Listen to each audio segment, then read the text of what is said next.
Эрдоган принимает условия Путина, ВСУ продвигаются под Курском и несут потери на Донецком направлении, а о провале Лукашенко пишет мировая пресса. В эфире «Нехта» самые важные и интересные новости к этому часу.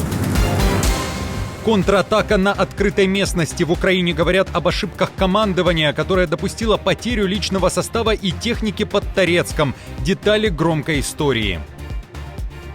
3 дня до встречи. Сойдутся ли делегации Киева и Москвы в Турции, как и в апреле 2022 года? Что заявил Эрдоган? Мерц теряет доверие. Рейтинги нового канцлера падают спустя несколько дней после избрания. Друзья, всем доброе утро. Буду рад вашему лайку, подписке и репосту. Вы прекрасно знаете, что для нас это очень важно. Оставляйте также свои комментарии. И спасибо вам за обратную связь. Об актуальных важных событиях прямо сейчас начинаем. Неудачная контратака ВСУ. Сразу несколько украинских пабликов, в том числе и мониторинговый канал Deep State, который ежедневно выкладывает отчет о ситуации на линии фронта, признают большую ошибку украинского командования. В Украине пишут о провальной попытке контратаковать в районе Торецка. Это город в Бахмутском районе Донецкой области. Военные 100-й отдельной механизированной бригады понесли потери, а ВС РФ при этом получила тактическое преимущество. Оказалось, что украинцы пошли на штурм колонной военной техники на открытой местности, которая в итоге стала легкой добычей для россиян. В частности, технику атаковали FPV-дронами. Аналитики Deep State пишут, что смысл таких маневров в 99% случаев равен нулю. Это показала практика предыдущих лет войны. Кроме того, как уточняет Deep State, у 100-й бригады не было правильного расчета необходимых ресурсов для операции, в частности артиллерии. Также не хватало дронов, экипажи РФ действовали безнаказанно, что также стало причиной неудач.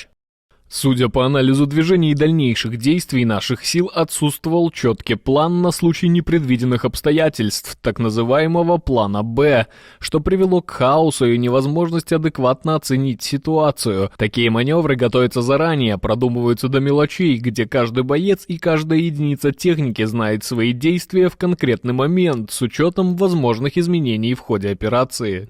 Аналитики Американского института изучения войны в своих отчетах также пишут, что россияне имели успехи на Покровском, Кураховском и Торецком направлениях. При этом ВСУ смогли продвинуться на юг от поселка Теткино в Курской области. Мы несколько сейчас плацдарма удерживаем на Курском направлении. Россияне пытаются их подрезать, почему они зашли на территорию Сумской области. То есть это такой тактический маневр для того, чтобы попытаться вытеснить наши войска, перерезав некоторые линии снабжения. Не дошли они до основных позиций, до основных логистических цепочек, потому ситуация там на данный момент стабильна. То есть удерживаем эту линию на Курской земле. И почему и Путину и доложить нечего было на параде, потому что сейчас ситуация для российских войск на этом направлении она усугубляется. Европа ждет ответа Путина. Туск, который стал одним из членов кампании, которая на днях побывала в Киеве и выдвинула Москве ультиматум о начале прекращения огня с 12 мая, требует четкой позиции Кремля.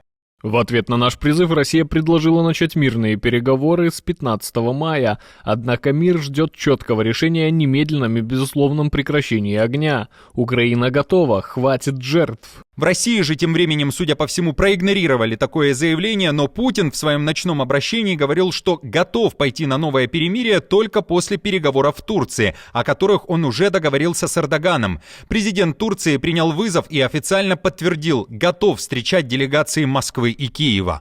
Эрдоган выразил удовлетворение в связи с заявлением Путина о возможности возобновления мирных переговоров между Россией и Украиной в Стамбуле с того места, на котором они были прерваны. Он подчеркнул, что Турция готова принять у себя переговоры, способные привести к прочному урегулированию. По словам Эрдогана, сейчас открывается окно возможностей для достижения мира. Недоволен политикой Путина, останься без имущества. В России открыто заявляют о том, что ждет тех, кто уехал из страны или тех, кто признан иноагентами. Спикер Российской Госдумы называет таких людей негодяями и говорит, что РФ готовится к масштабному давлению на несогласных. Например, в апреле в России уже приняли закон, который дает зеленый свет принципу «без меня меня судили». Судебные заседания можно проводить без участия подсудимого, если такие люди совершили противоправные действия по 20 5 уголовным статьям. Это была цитата. Речь о так называемой дискредитации ВС РФ, о несоблюдении обязанностей владельца социальной сети, некой пропаганде или публичной демонстрации нацистской атрибутики или символики и, внимание, больше всего Кремль беспокоит злоупотребление свободой слова. Говорить открыто, дают понять в Госдуме, нельзя. Чтобы они не могли уклониться от исполнения решения суда, будет предусмотрен арест их имущества. Находясь за пределами России, те, кто совершает любые действия, направленные против нашей страны, ее суверенитета и безопасности, должны за них отвечать по законам Российской Федерации.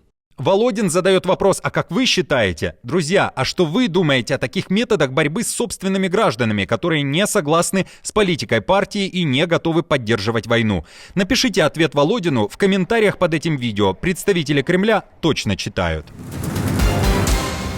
Женщина может возглавить секретную разведывательную службу Великобритании. Самое важное место в Ми-6, вероятно, достанется 63-летней Барбаре Вудворд, которая ранее много лет работала послом в Китае, а сейчас является послом Великобритании в ООН.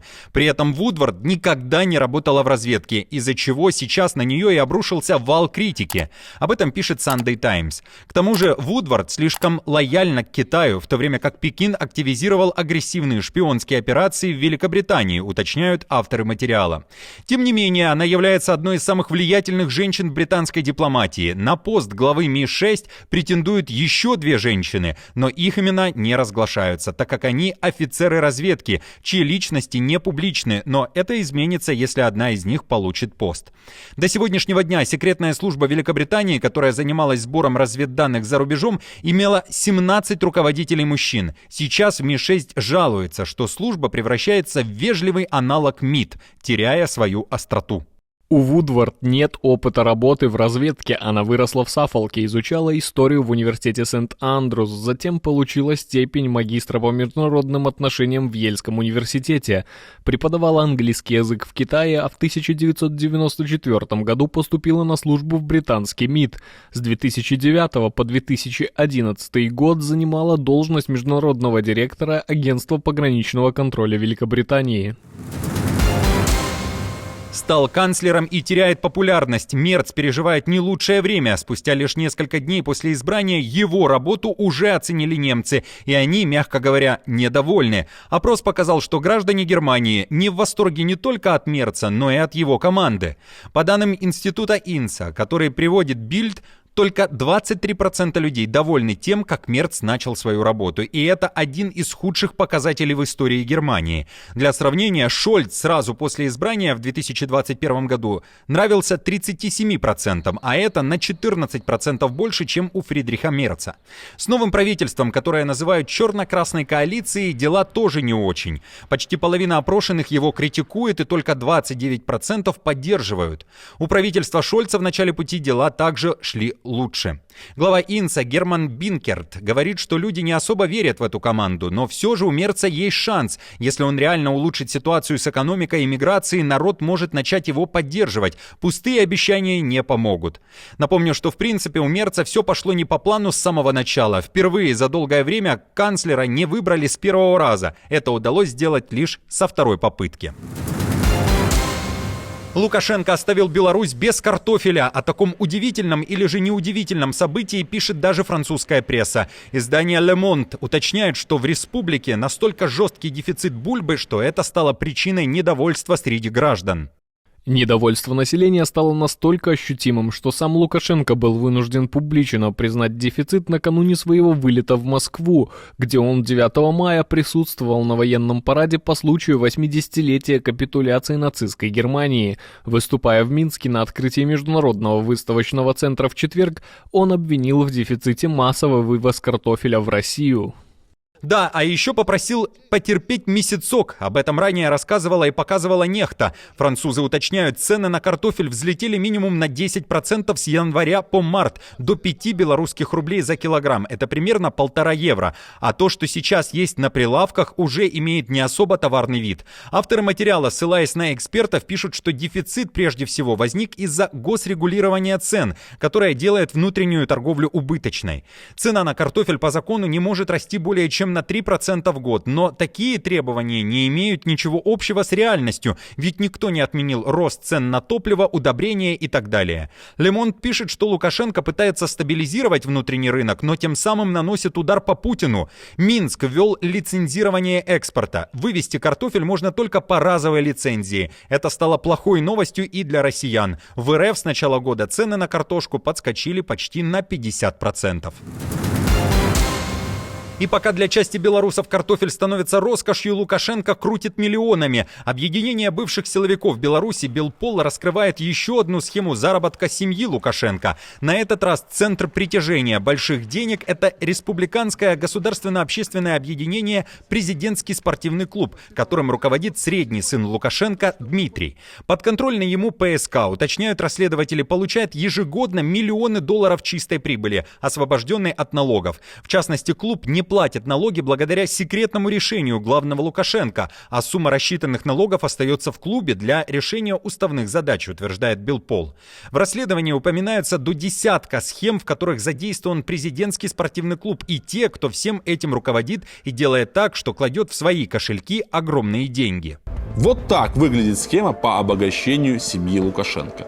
Ежегодно по такой схеме, по нашим оценкам, семья Лукашенко получает в пределах 100-120 миллионов долларов чистой прибыли, которые оседают в конечном итоге на счетах в иностранных банках. Мы давно знаем и показываем вам, что Лукашенко и его свита – это обычные воры и коррупционеры, которые давно считают Беларусь своей собственностью, а народ нашей страны своей кормовой базой, которая должна работать и платить налоги.